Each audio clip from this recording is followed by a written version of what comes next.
Well, tonight I'm riding a black unicorn down the side of an erupting volcano, and I drink from a chalice filled with the laughter of small children.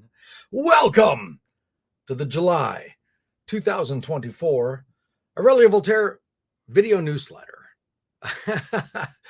I'm a little late, not too late, only about 2 minutes late. And I want to apologize for that. But as it happens, I was out having a drink or two or 10 with the freezer nymph from Gothic Homemaking. If you watch old episodes of Gothic Homemaking, then you know about my very, very, very dear friend, the freezer nymph who lives in the freezer here at the Lair of Voltaire.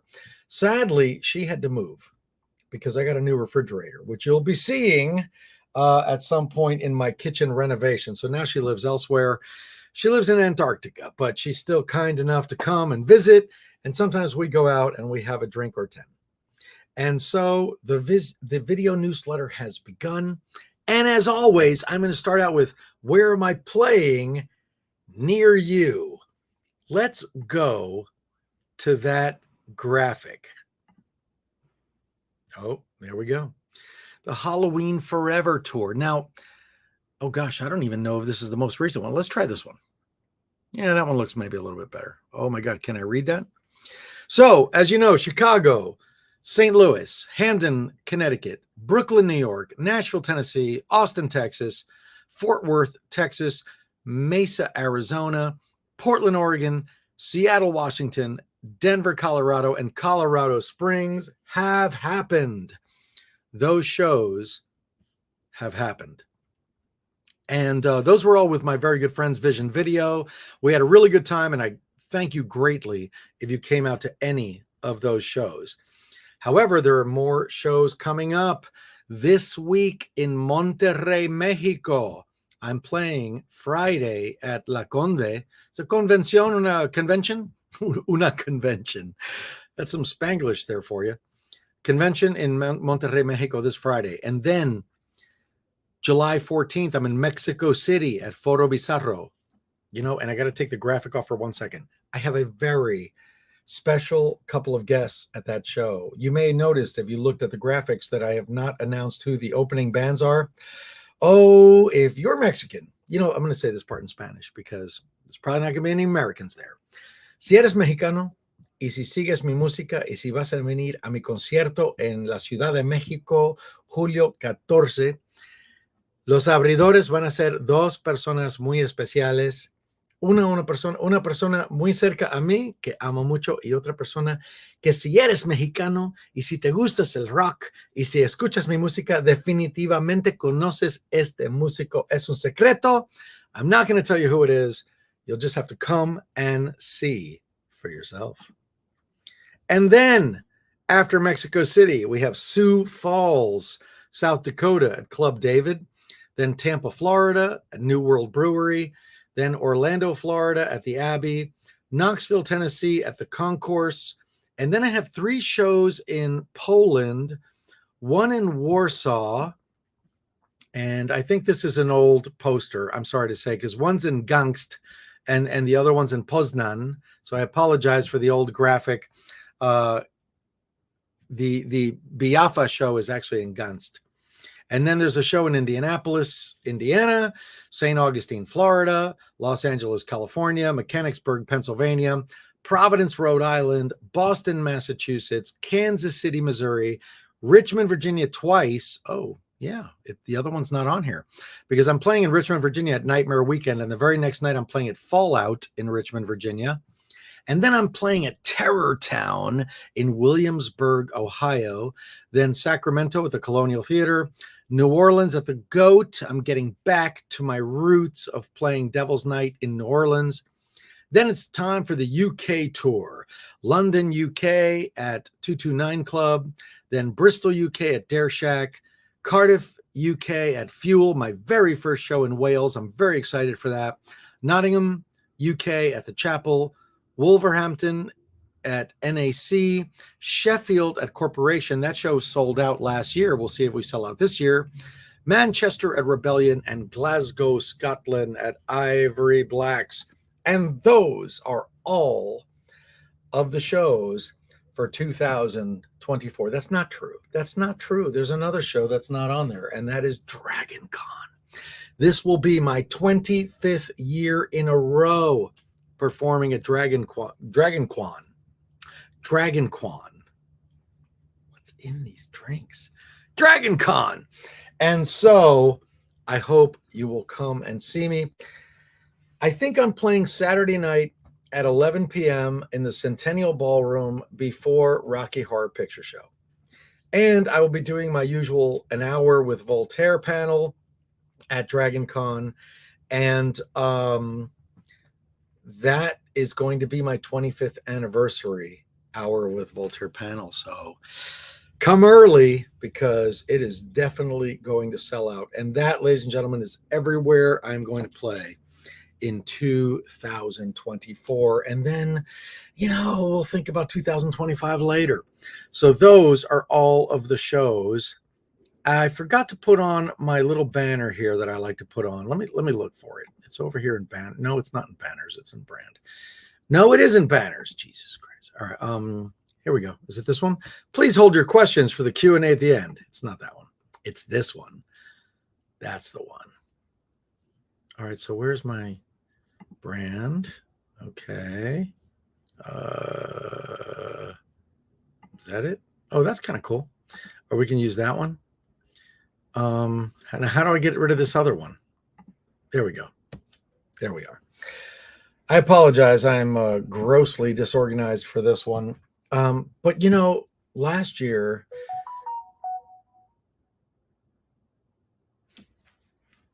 Orville, is that you? Hold on a second. Oh, it's the freezer nymph. I made it home. Thank you so much for a chilling night. And she says, hope you have a great trip to Mexico and a smooth direct flight. Freezer nymph, it is always so great to see you. And thank you for wishing me a pleasant flight to Mexico City. As you know, I have shows in Mexico City, this Friday in Monterrey, and then in a week at Foro Bizarro in Mexico City. But I'm there for other reasons as well. So I guess that's the next topic that we'll cover now that you know where the shows are. I am going to Mexico City. I originally actually did not book any shows for the month of July because principal photography on the Demonatrix is finished. Now, if you don't know what the Demonatrix is, that is a feature film, my very first feature film, my directorial debut for a feature film. It is the story of a priest who steps in to help his very good friend and neighbor, a dominatrix, when she unwittingly summons an incubus demon. Somehow this is not a comedy. It's not a comedy, I promise you. This is not Velocipaster 2.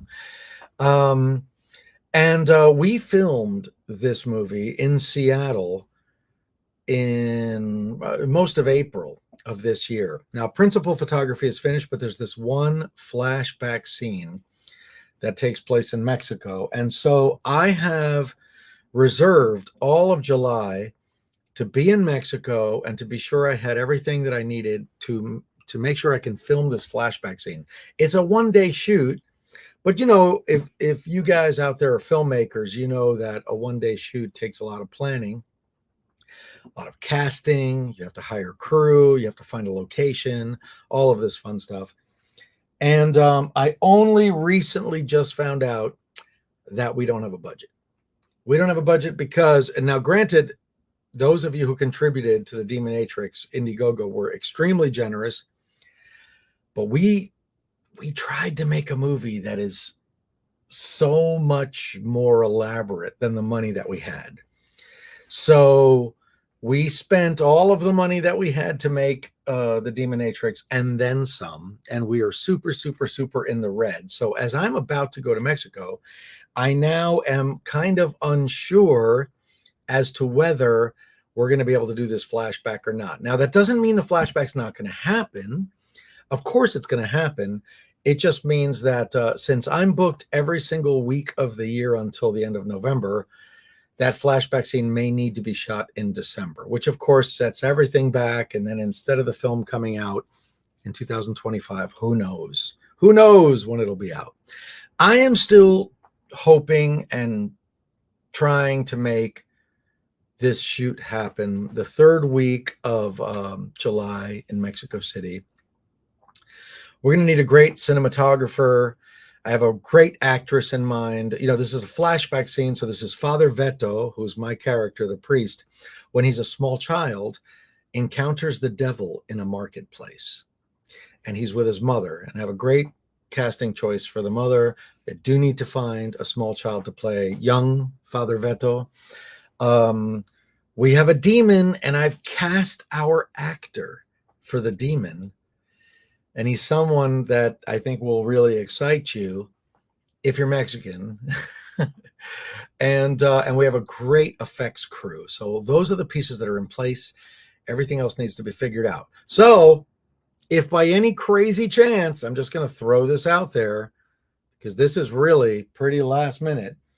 But if you wanted to hop on board as like a co-producer level perk on the Demonatrix, which was like $5,000 or something like that, or, you know, some other perk that might get us to this goal. I personally feel like this shoot is going to cost $15,000, of which I think we have 4. So my fingers are crossed. I'm not giving up hope. I still think that there is a chance that we can shoot this scene while I'm in Mexico City between now and, you know, the end of July. But if you're feeling like you want to help, just leave a comment below. If you feel like you think you can help with this, you can contribute an amount of money that will get us to that place. Or if you're in Mexico and you are you're a crew member, you know, you equipment rental house, anything that you think that will help to get us to that point, I will greatly appreciate it. If not, don't worry. Please don't worry. This film is still going to be finished. It's still going to be amazing. It just will happen later. And I might get a couple weeks off. Everybody knows I hate weeks off. Everybody knows I hate weeks off. So that's what's happening with the Demonatrix. Above and beyond that, I will tell you, we finished principal photography. The imagery is just absolutely, I mean, what's on the screen is so incredible. It is just so amazing. Our demon, which was made by the same guy who made all of the creatures in Guillermo del Toro's Hellboy movies. He worked on Ghostbusters Afterlife, Star Trek Beyond, like all of these really incredible films. His name Norman Cabrera. He made our monster, and it looks just incredible. We have some minor demons, which are puppeteered, and they're made by this great effects company in Mexico City called Maquillaje Effects. I can't say enough about Hannah Fearman, who's our leading lady. She's the star of the film. You may know her from VHS, the original VHS, where she played a succubus. And then there was a spin-off film called Siren, in which, of course, she played the succubus in Siren. And she really just hit it out of the park.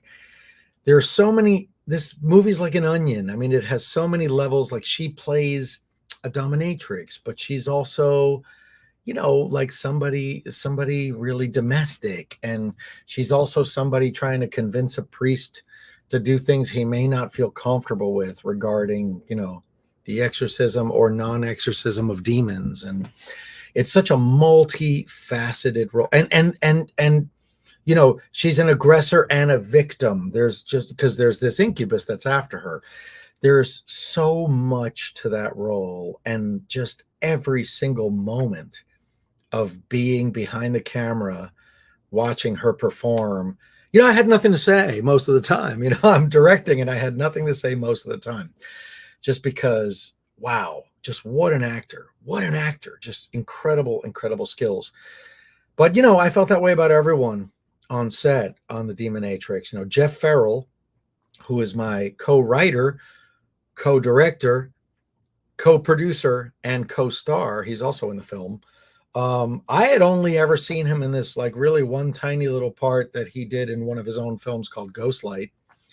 And I've known him for a million years, and I just always thought he was super cool, and he's very charismatic. So I'm thought he'd be fine on film. And then we start filming him, and I'm like, how did I never notice that this guy is just like he looks like a Norwegian model, like, he comes across as so down to earth and just like a really cool, normal dude. And then you get him on film and he's like, truth be told, his character, Rhett, is Lita's slave. He is the like live-in servant, of our dominatrix. And I always expected him to be kind of like a Renfield kind of character, and a little bit like Snively, like, I wrote it a little bit more comedic. And he just gets on film and he was just so charismatic and it's like a little awkward when you suddenly realize like how handsome a friend of yours is, but I was just looking at the monitors and going like, oh my God, how did I never know that my friend was so handsome? He just looks so great in this film. And then of course I got to direct Doug Bradley. Oh my God, Hellraiser, Pinhead from Hellraiser. I get to act, like my very first scene acting as Father Veto was in this scene with Doug Bradley. No pressure now, your very first lead role in a horror film and you're acting opposite a horror legend. So that was really, truly incredible experience. A little bit intimidating. I'm not going to lie. I was a little bit intimidated. But, he made me very comfortable and we hopefully made something really great. Hopefully we made something really entertaining. And then Larry Fessenden, a very good friend of mine from New York City, who's incredible. He's known more mostly as a director than an actor. He has acted. I mean, he was in like, Killers of the Flower Moon, and he was in another Scorsese film. Like, this guy's done some really incredible things. He's in Maxine. But he's primarily known as a director. He directed Habit. He directed The Last Winter. He directed, and his most recent film is called Blackout. It's a werewolf film, and I just saw it. I think it was on Amazon Prime. I rented it a night or two ago, and it's absolutely fantastic. It's really, really good. I'm just like beside myself that so many incredible people came together to work on this film. And then of course, how can I forget our demon, the demon, which is inarguably, I'm going to say inarguably, the most important part of this film, is played by none other than Gothic legend, lead singer of the band Skinny Puppy, Ogre. And, I've known about Ogre and I've known about Skinny Puppy for decades. I mean, keep in mind, they've been around since the 80s. And I've been in the goth scene since the 80s, and I've known about him for decades. So to be able to work with him was like such a thrill. And I have to tell you, if you're not familiar with Skinny Puppy, you may know him as Pavi from Repo the Genetic Opera, because that's a character that he played. And he also was in The Devil's Carnival 1 and 2. So this man has a pedigree for playing monsters, if you will. And I'm going to go out on a limb here, but I think this is his best monster yet. I think this is his best monster yet. I think he's unforgettable in this, and I think you're going to absolutely love it. And I have to tell you, when you know about someone, for so many years, and they show up on set and they're so down to earth and so kind and so gracious, it is just like a whole thing, a whole emotional thing that you don't expect. Because like I said, I've known about Ogre for many, many years. He showed up on set and he walked up and like the first thing he said to me was, I've known about you forever, and you're always doing stuff and you're always busy, and I've just always been really impressed by you. And I was like, okay, don't beat me to the compliments. Like, it is my job to compliment you. It's not your job to compliment me. So he was just so gracious and so down to earth, and what a lovely human being. What an incredible experience. This whole film shoot has just been really incredible. Really incredible. I've been on the trajectory since I was 10 years old, and I bought a Super 8 camera and started making Super 8 films with my little monsters. I have been on a trajectory to make a horror film for over 40 years. Over 40 years. And here we are. It has finally happened. Now we just got to get this Mexico thing happening. I got to figure out how that's going to work. And hey, if worse comes to worse and I have to pay for it all out of my pocket, I will do that. I will do that because I really, really believe in this project. And I think when you see what we have shot, you are going to love it. I think it's insane. It's just an insane. It's like Rocky Horror Picture Show meets like a Dario Argento film. It is. It has demons. It has a dominatrix. It has, you know, Catholic exorcisms. It is just so insane. Y para mis amigos de México, te tengo que decir que mi personaje, Father Veto, Padre Veto, es un fan de la música del rock nacional, del rock hispánico, español, y entonces pues en la película se va a escuchar canciones que vas a reconocer. Now, I'm still kind of working on trying to get the rights for some of the songs I want to feature in the film. But suffice to say, my character, Father Veto, is a huge fan of Los Caifanes. And I have plans for you know, cuando dicen pon los Caifanes, I have plans to have some Caifanes music in this movie. And maybe who else? No sé. There's some great music lined up for this film, and we got to see if we can afford it. That's basically it. You know, there's rights involved. There's a lot of surprises for my Mexican friends in this film. I think you're going to really see that in a lot of ways, this movie, although it's an American film, and I hope it will appeal to everybody, this film is in a lot of ways a love letter to Mexico City, to Mexico alternative culture, to Mexico alternative music, Mexican alternative music, and Mexican horror. And so I'm very excited about it.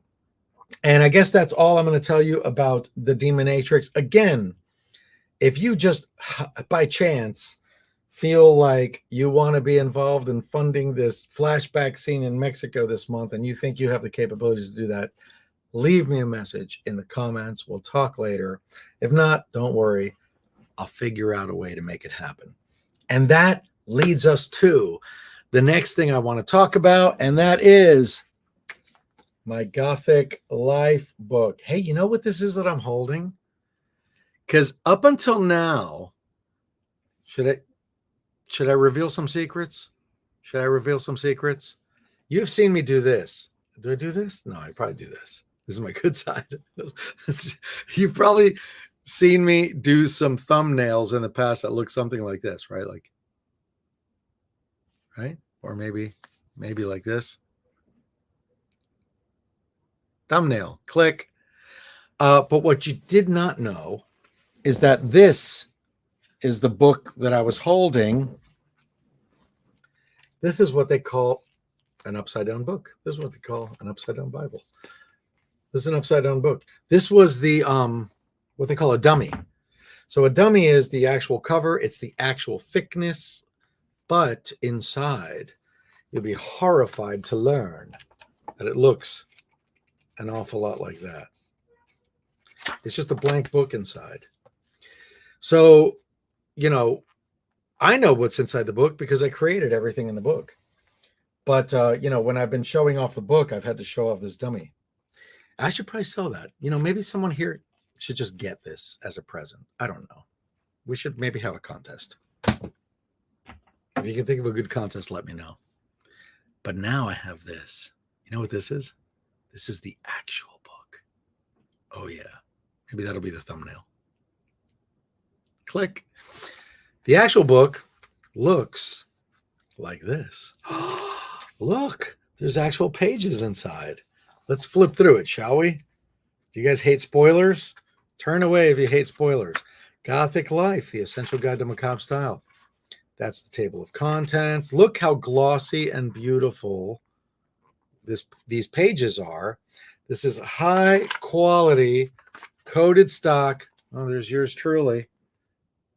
That's my portrait for the book. And you know, maybe I'll just find some really cool pages to show you.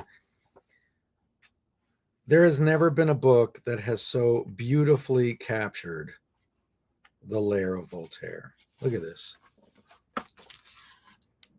Look at that. You remember the Bordello Bones table lamp? I'm trying to get it without glare. So that's one of the pages. This is one of the pages. That's one of the DIY projects that are in here. There's a section on Gothic icons. There's Screamin' Jay Hawkins. And you'll also find some information about Cab Calloway, Peter Murphy, Susie Sue, Robert Smith, Tim Burton, Vincent Price. Some fictional characters too, like Wednesday Addams. All people who, you know, whose style has influenced us in one way or another. There's another chapter header. There's the throne that I'm sitting in. All of these incredible photographs were taken by an incredibly talented Mexican photographer by the name of Roberto Beltran. Look at that.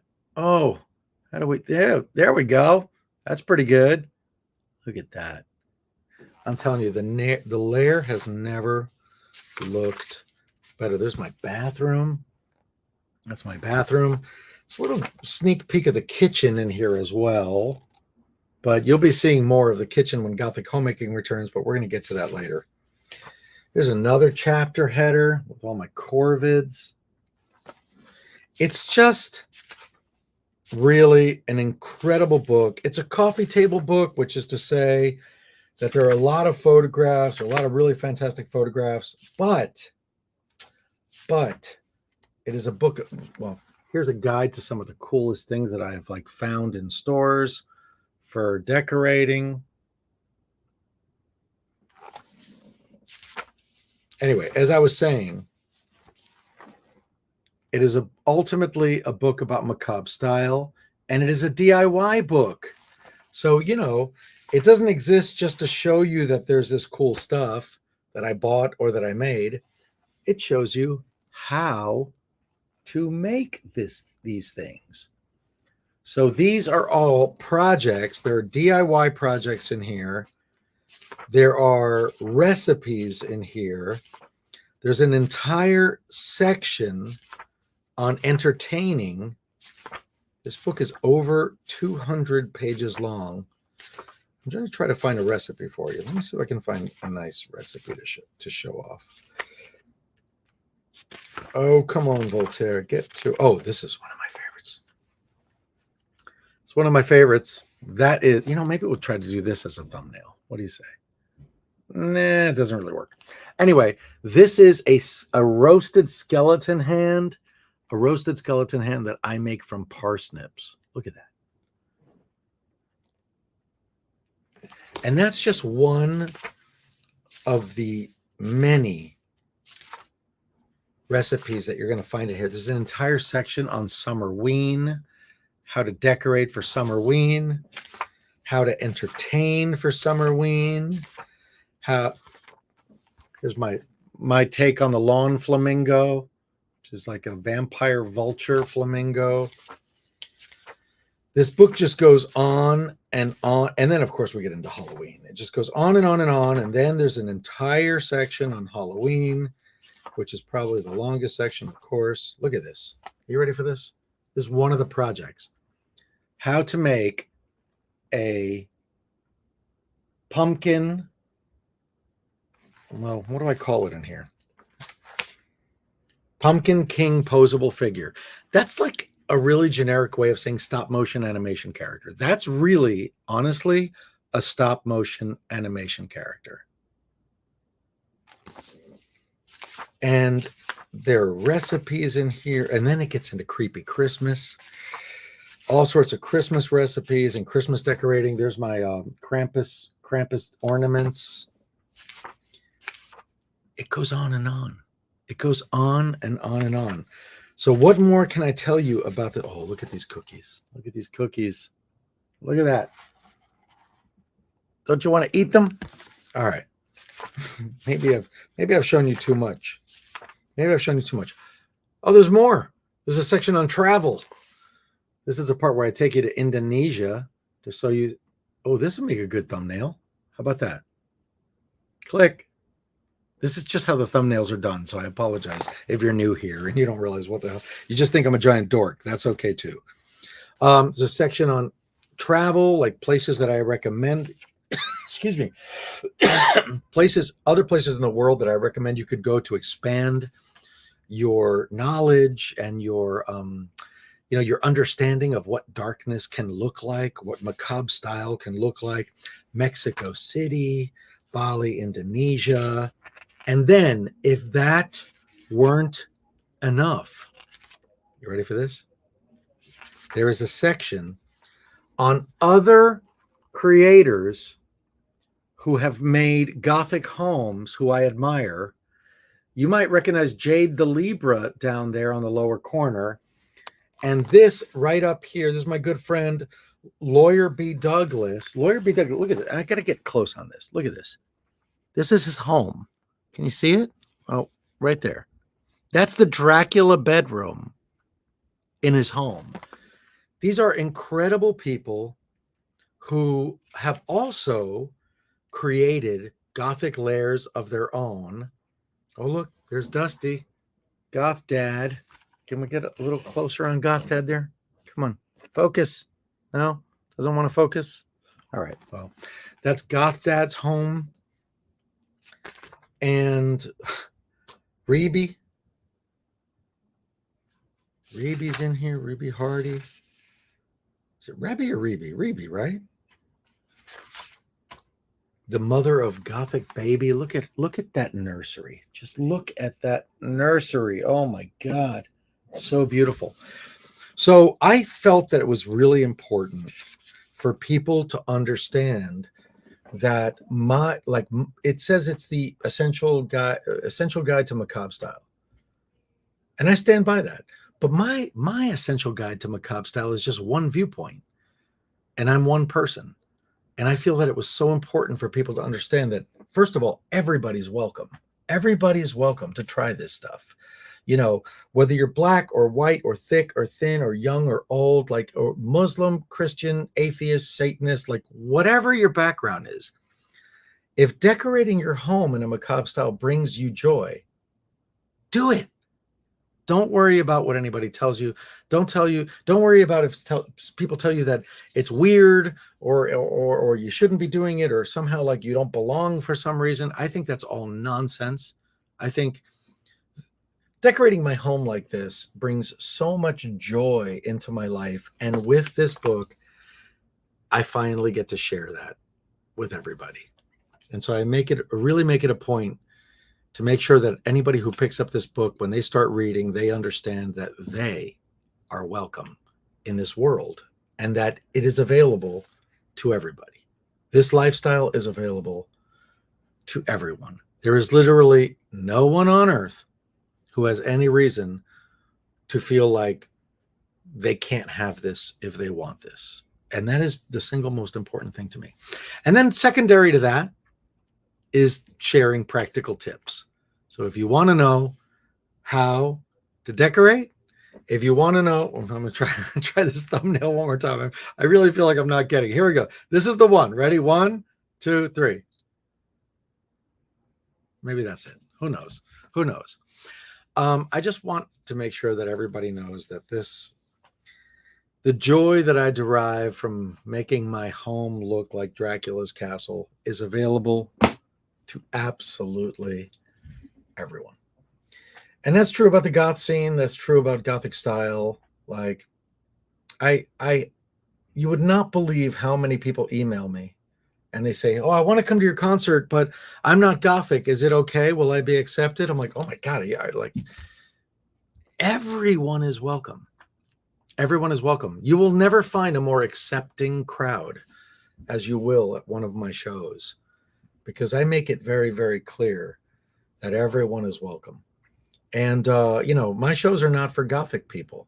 I'm Gothic. I'm a goth, and I welcome goths. My shows are just for whoever wants to show up.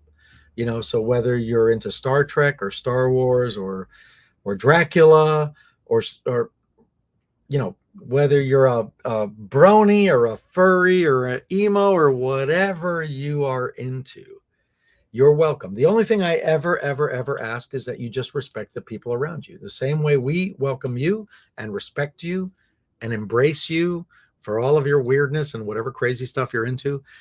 I only ask that you act the same way towards everyone else there. And that's it. So that's what my book's about. That's what my show's about. And that's what my concerts are about. And I hope that you all feel very, very welcome here at the Lair of Voltaire. I have now been talking for 38 minutes straight, and I think we can finally take off this banner. Questions are now open. And if you asked a question earlier, I apologize. As you may have seen from the banner that was there below, I hold questions until the end because I have a bunch of, it's like a State of the Union. It's like a spooky State of the Union address.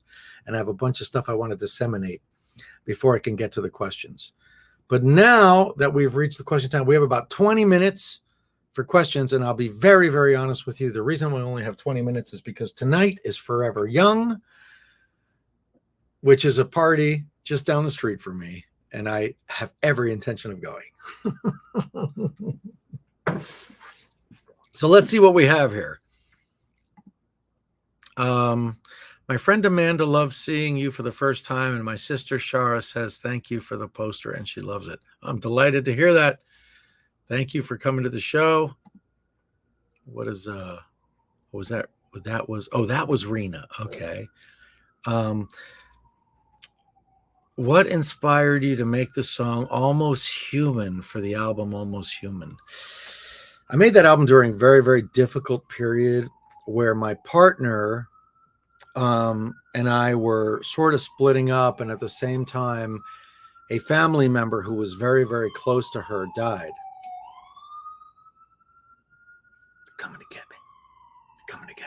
It's always a possibility. And so like Feathery Wings was written about that, and Almost Human was written about that. So it was, it's a beautiful thing about art is that you could be going through a really, really tough time, and it's still a really tough time. But as long as you're making art, you have this like way to express it. You have this way to get it out. And then you have this piece of art that exists after the fact. So yeah, Almost Human was written through that kind of like very difficult sort of breakup period in my life. And it's very tumultuous. I had a child. He was only about 2 years old. I had to really step up to the plate. I was definitely not mature enough to be a father, and I had to like find that in me. And I was financially all over the place and really irresponsible. Hence the song Irresponsible from the next record. But I just really had to, there was a lot going on. And I'm glad that I have that outlet to be able to make art during all of that, because that album stands as a testament to that time. And however terrible some of those moments may have been, however dark they may have been, they inspired me to make some art. And I hope that you continue to enjoy it. Josh says, I enjoyed your show in Vegas. Sorry I got emotional when you sang Feathery Wings. I apologize and didn't mean to interrupt the show. Thank you, and the Vegas crowd helping me see the light that night. That was a wild night, Josh. It's a wild night. I love to see you, and I'm glad that you came, and I'm really glad that you got to hear Feathery Wings, and the fact that it made you feel emotional. All I can really say about that is mission accomplished. Like, I don't make art to not move people. So if you heard that song and it moved you, that makes me feel very gratified.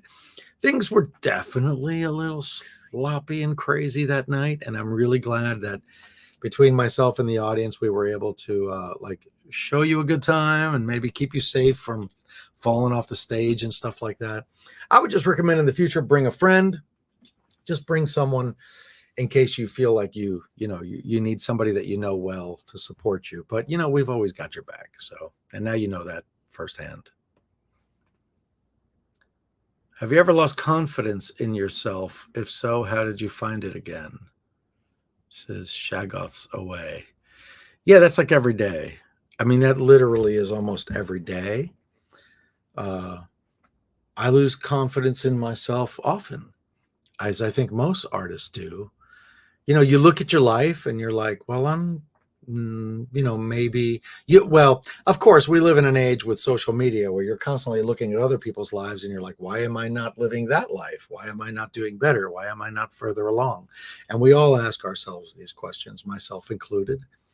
I consider myself extremely privileged and extremely lucky that I get to wake up every morning at 4 p.m. and make art. So, I don't complain too much about my life, but I lose confidence all the time that maybe I'm never going to make it to a point where I can like buy a house or retire or like maybe take more time off than I typically do. But because of the way I'm wired, I almost immediately get an idea and just like start working on that idea.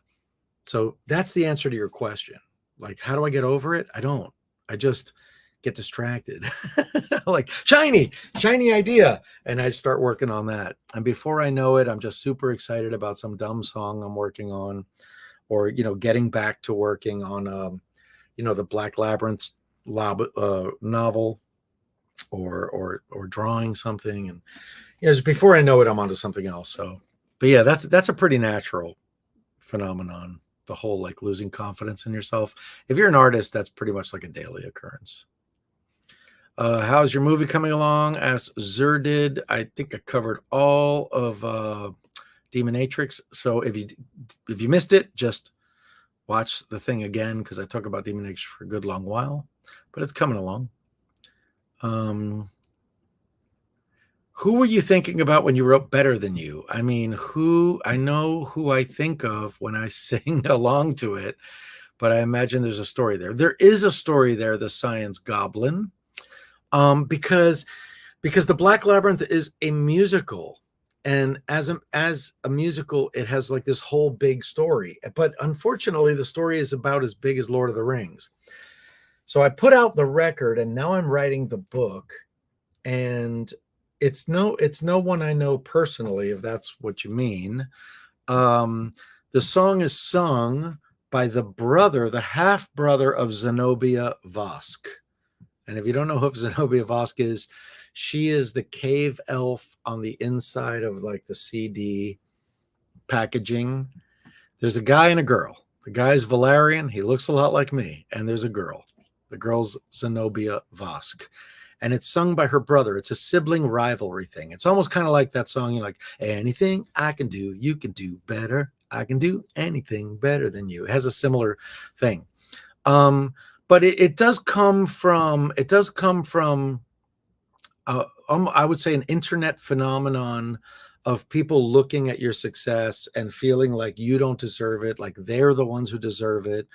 But if you do a little scratching under the surface, you very often find that they don't do anything. Like, they don't wake up every single day and work on art. They just kind of are hoping that they will become successful, but they don't really work at it. And the truth of the matter is that to have any success whatsoever in the arts, you sort of have to be an obsessed workaholic. I mean, you just have to be working all the time. And maybe that means making art all of the time, which may not feel like work. But you do have to be making the art, and you have to be making the art all of the time. And anybody who makes one piece of art and then sits back and like waits for praise is probably going to be very, very, very disappointed.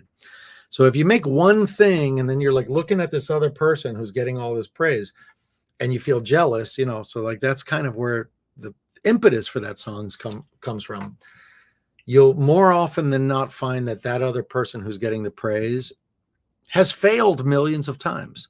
Like they've made so much art that they've made good art and bad art and great art and terrible art, but they've made so much art that people recognize them as an artist.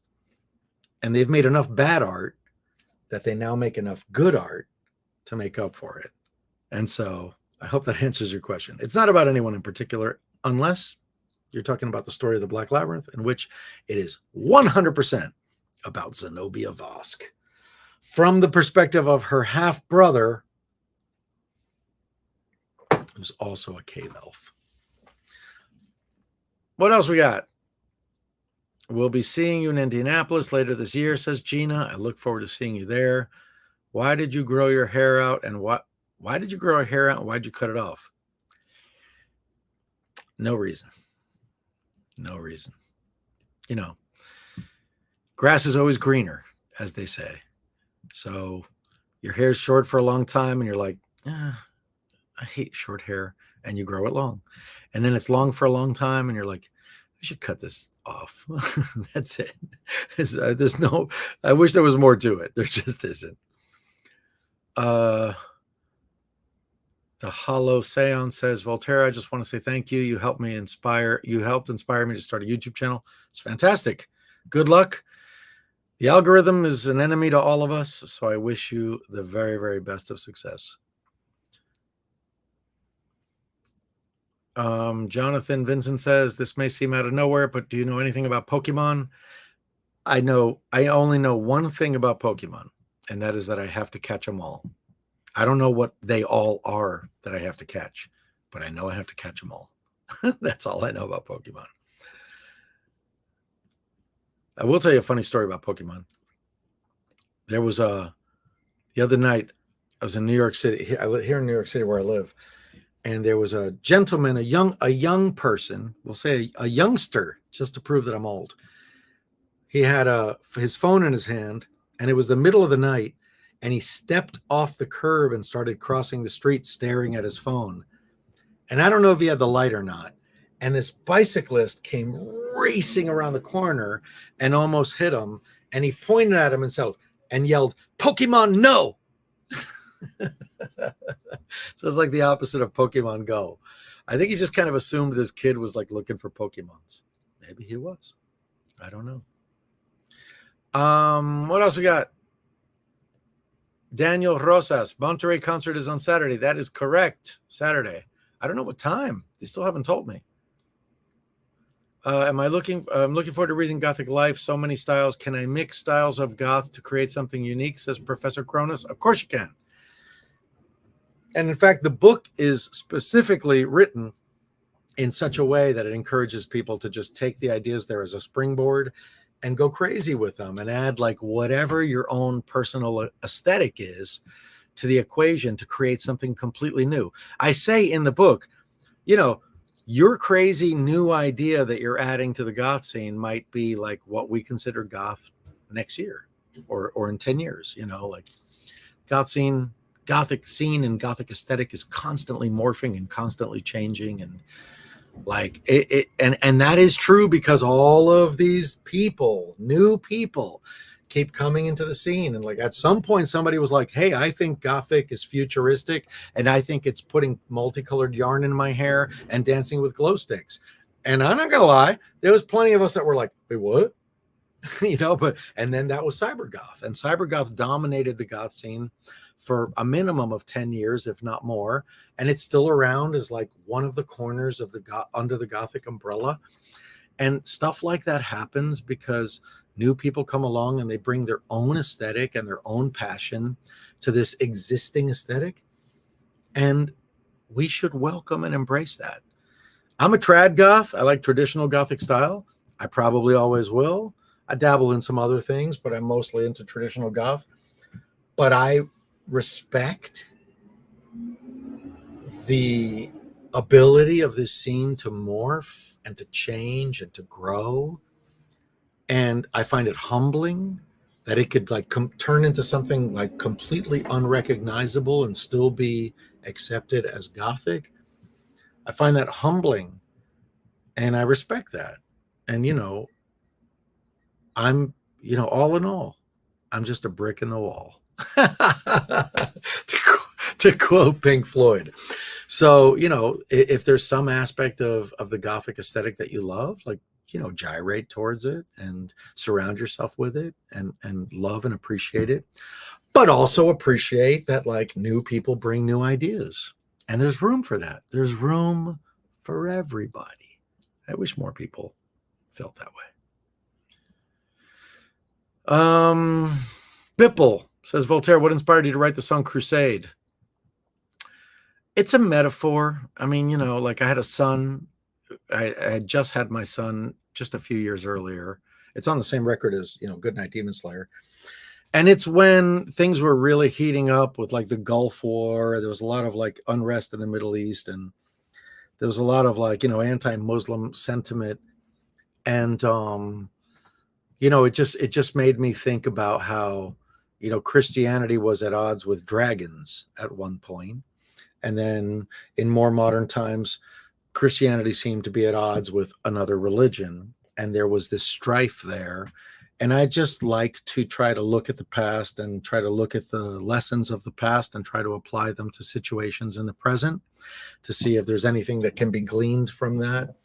And that ultimately is what that's about. Like if you have the unfortunate, or I should say, if you have the misfortune of having to go to any war, especially if it's this, if it's a war of ideology, it's important to understand that, there are enemies. We have enemies, like every country has enemies for one reason or another, mostly economic, I'm guessing.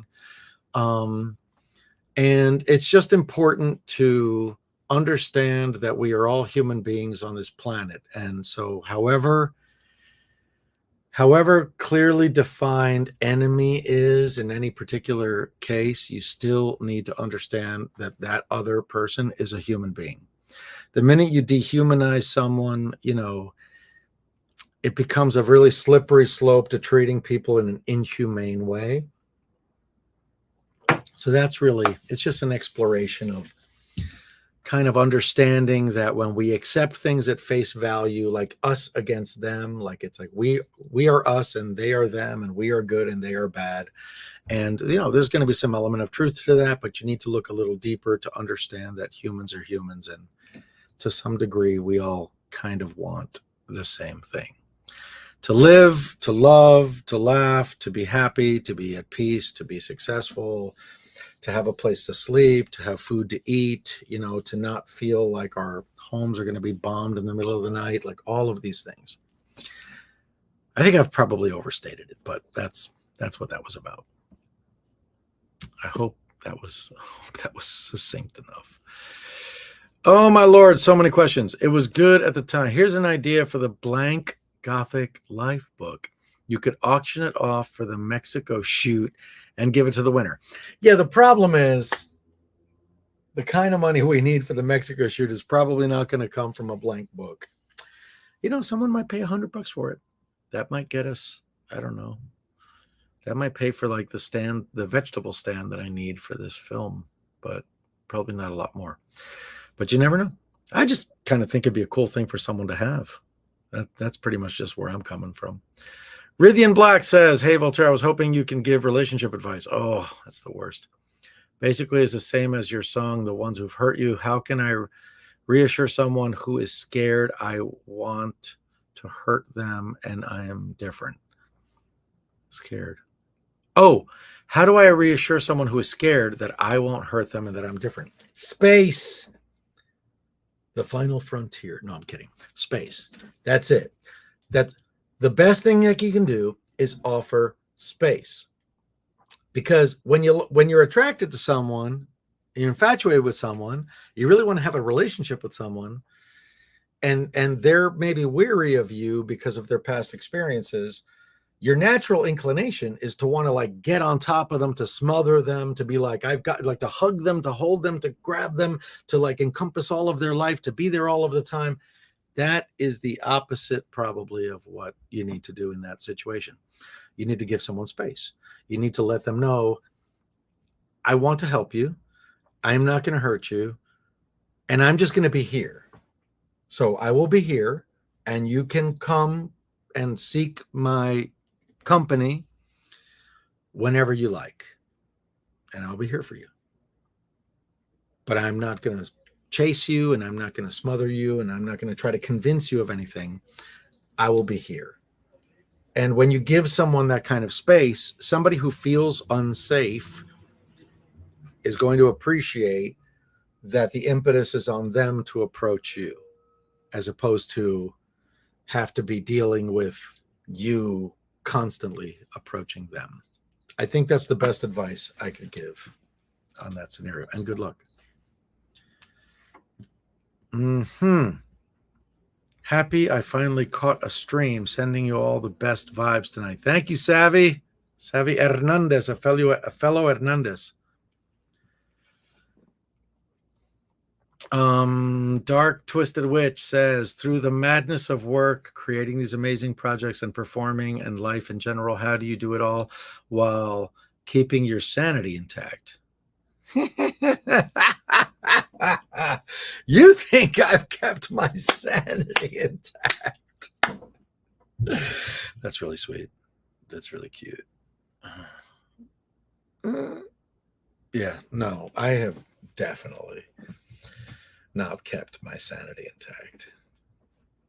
But I will say this. When things get really bad, when I really start to feel like I'm losing my mind, because that does happen, I go away to a jungle for a month, if I can afford to do it. The kids these days, they're saying touch grass. They have no idea how correct they are. Okay. It's a new expression. You have no idea how correct that is. The Japanese have a word for the healing that comes from being in a forest. I don't know what that word is. I've forgotten it, sadly. That is also correct. There is a tremendous amount of healing that comes from taking yourself out of your daily life and placing yourself in nature, whether it's a jungle, whether it's the beach, whether it's the mountains, whether it's a desert. And so I find that when things get really out of hand for me, and believe me when I say things have gotten very out of hand for me from time to time, I try my very best to find my place to some solitude in nature. Solitude, I forgot to mention that part. It typically is best. The house is on fire. The lair's on fire. I tell you, New York City, man, you can't do anything in this town without being interrupted by sirens. Solitude is important. Okay. So you can go, with your family to the beach for a week, but you know what? You're still with your family and you're still like dealing with their issues and their needs. And that's not the same. Going somewhere alone, preferably in nature. I know not everybody can do that. You can't always break away from your job. You may not be able to afford to get far away enough from a city to be in nature, but I find it incredibly healing. This last month, I went to an island, a barrier island, just off the coast of New York City. It was just an hour and a half out of New York City. But I rented a little cottage for 2 days, and I just sat in this cottage by myself for 2 days. I could hear the waves 24 hours a day. I was that close to the beach. And at some point, a deer wandered onto the property. So I was just like surrounded by nature. And I find that to be the very, very best way to reset. We love Voltaire. Can't wait for the next album. Just kidding. I don't know. Just deserve at least a year-long break. But seriously, though, you kick ass. Thank you. I'm going to say your name's pronounced Seagu.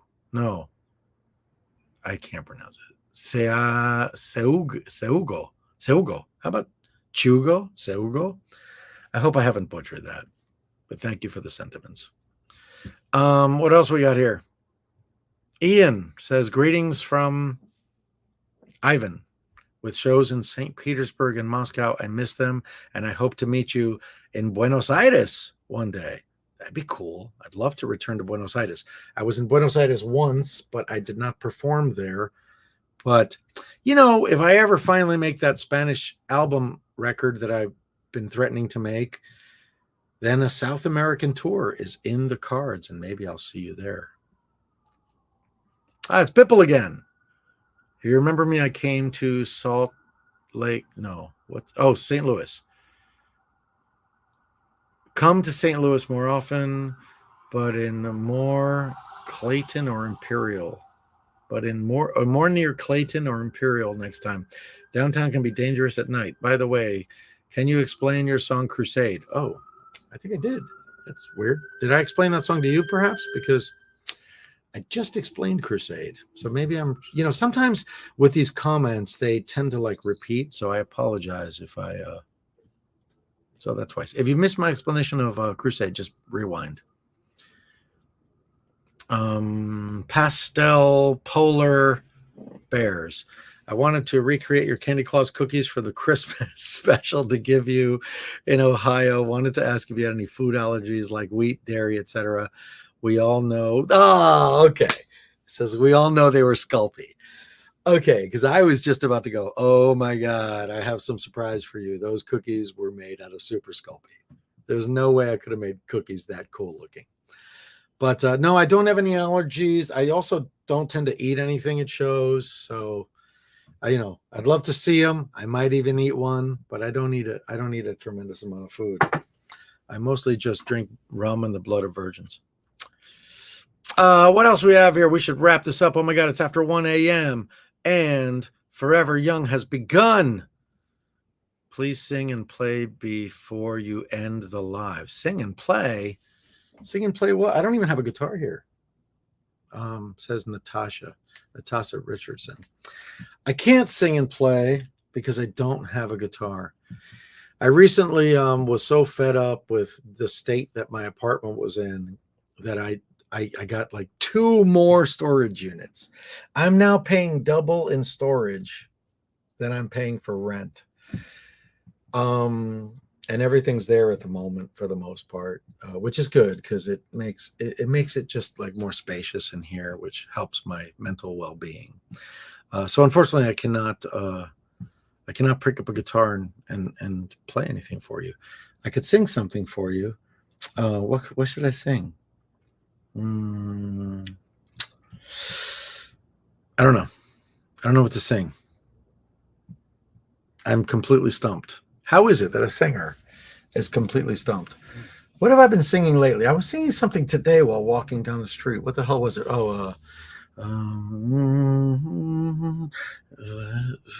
Je plaise, on danse la javanaise. Whatever. I was singing a song called La Javanaise by Serge Gainsbourg, but it's in French, and I'm not going to embarrass myself by singing poorly in French. What else have I been singing lately? God, I don't know. I'm stumped. Natasha, I'm sorry to have disappointed you. I can't think of anything to sing. If you can think of something in the next 5 seconds, post it. I'll do my best. I'm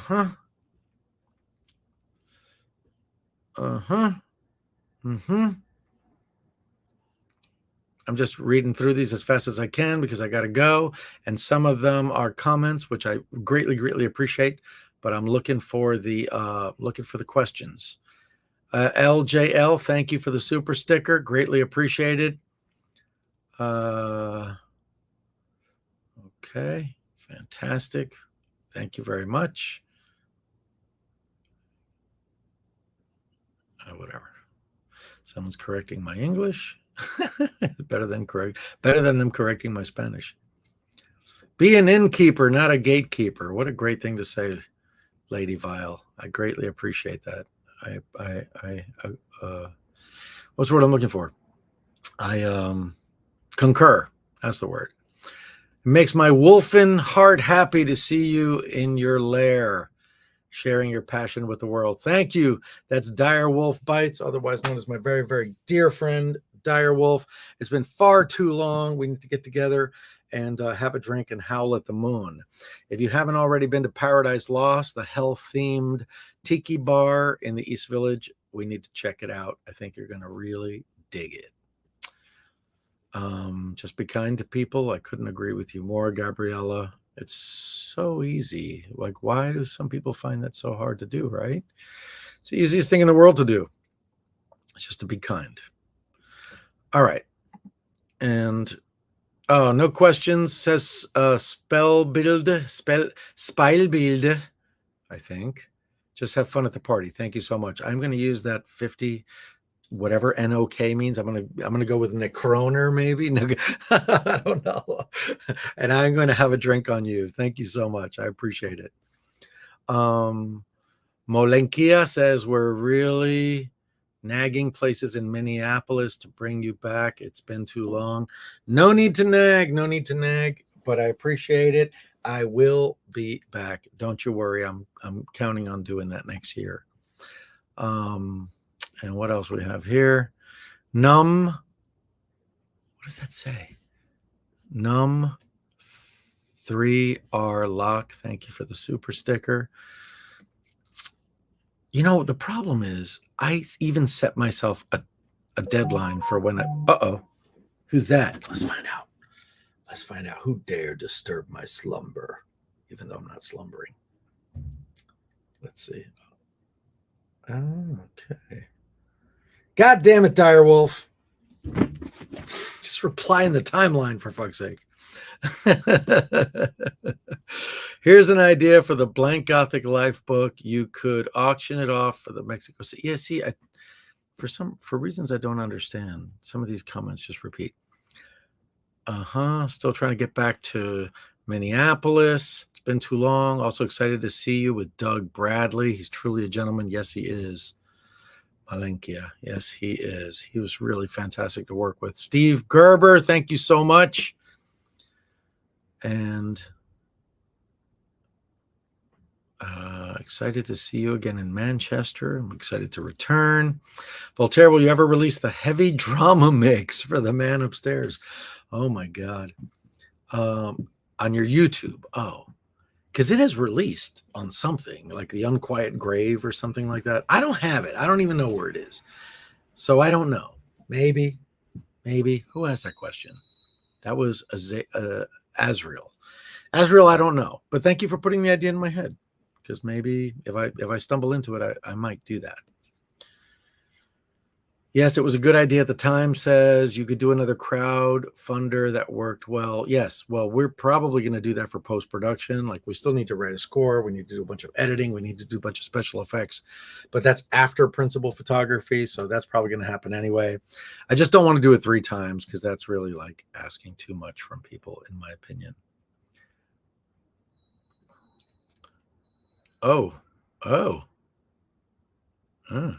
Wait. I'm the Invader Zim girl. I'm hoping about seeing you in Monterrey, but here is going to be a hurricane. So I'm going to ask if the equipment of the Monterrey convention said something to you. No. No one mentioned a hurricane to me. So I guess I'm just going to show up in Monterrey and I'm going to say, here I am, rock you like a hurricane. And also there's a hurricane to help me with the rocking like a hurricane. No, I don't know anything about a hurricane. So that kind of sucks a little bit. All right. I think I've kind of reached the end. Oh, what's this? I'm new at making comics, but I can't write. Can you give me some advice?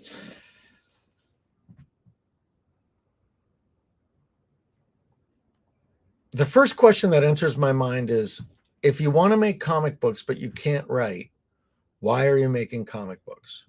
That's the first question. And it's not to be mean. It is a logical question. What is it that you wish to accomplish by making comic books? Because most people, when they make comic books, is because they want to tell a story. So if you want to tell a story, presumably you have to be able to write that story. So the first thing you have to ask yourself is, why do you want to make comic books? If the answer is that it would just be cool to make comic books, then it might not be the right thing for you to be doing. If the answer is, I want to tell stories, okay, Then you need to understand what the story is that you want to tell. And then you need to figure out how to write that. Now, if you feel that you don't know how to write, the best thing to do is to read. So you should pick up your favorite comic books, as many of them as you can, read the hell out of them. And after you've read, you don't even need to think about what's being said. Just after you've read 100 comic books that you personally think are great, you will already know how to write. You will know how to write. Because if you put pencil to paper and you start writing your story, it will take shape more or less like the 100 comic books that you read. That is just how humans learn. So I'm new at making comic books, but I can't write. Can you give me some advice? That's the best advice I can give you. Read a lot. Read a lot of the stuff that you think is great, and then imagine yourself writing, and you'll be able to write. I believe that. I think that is solid advice. I was stumped at first. I was like, I don't know what to say, but I think that's pretty good advice. And ladies and gentlemen, what? Caught a Light Sneeze? Oh my God. Caught a Light Sneeze by Tori Amos. I'm not really sure of the context of what. So Alpha B says Caught a Light Sneeze by Tori Amos, but that's it. That's all you say. So I don't know if this is like an answer to like what I should sing, or if this is you're telling me that you like the song. I'm not really sure. But God, I don't even remember what the lyrics are to that song. Caught a light sneeze, caught a light breeze, caught a light weight, something. Boys on my left side, boys on my right side, boys in their dresses, and you're not here. I need a big loan from the girls' zone. I think that's all I remember. I hope that was sufficient, because that's all I remember. And ladies and gentlemen, I'm going to do one more. That's it. Let's find a question. A lot of these are comments, and I love them. Thank you so much for commenting. Thank you so much for saying hello. Thank you so much for your compliments, for your support, for all of the morality boosting that you guys do. I really, really, really appreciate it. I couldn't do this without you guys, so I really, really thank you. And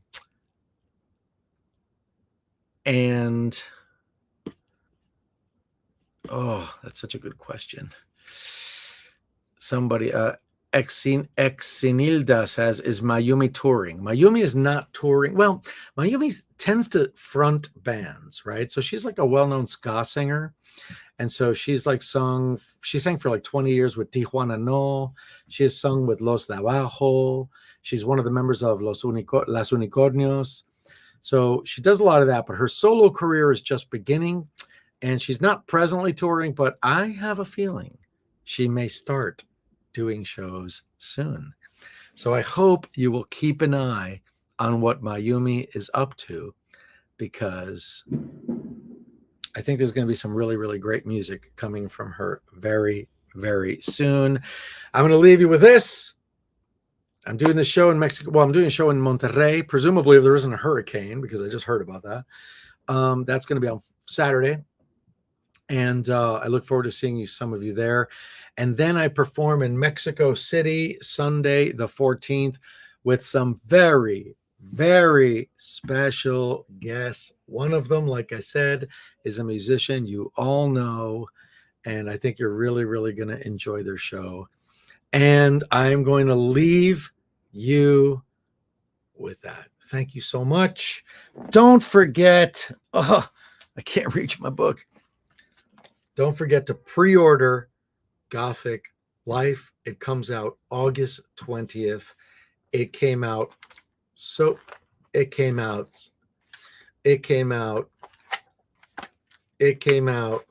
my God. It came out Oh my God. It came out. Oh my God. Where's there a spread? Jeez. No, I should have. Well, let's find a spread. It came out so beautifully.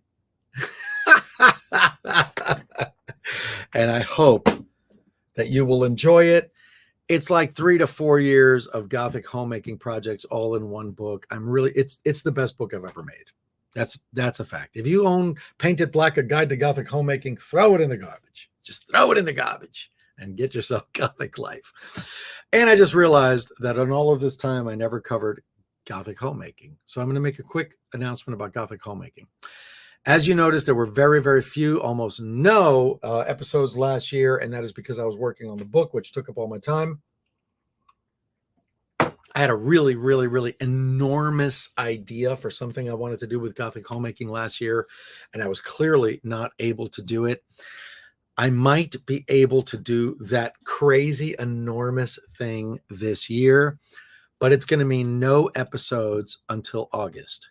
No episodes until August. I think that the next season of Gothic Homemaking is going to begin mid-August, and I think, fingers crossed, if all goes well, and this book is now out of the way, that you're going to see more Gothic Homemaking episodes than you ever have before.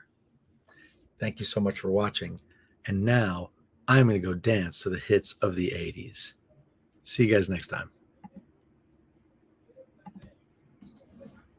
Or not, because I never can figure out how to end the stream.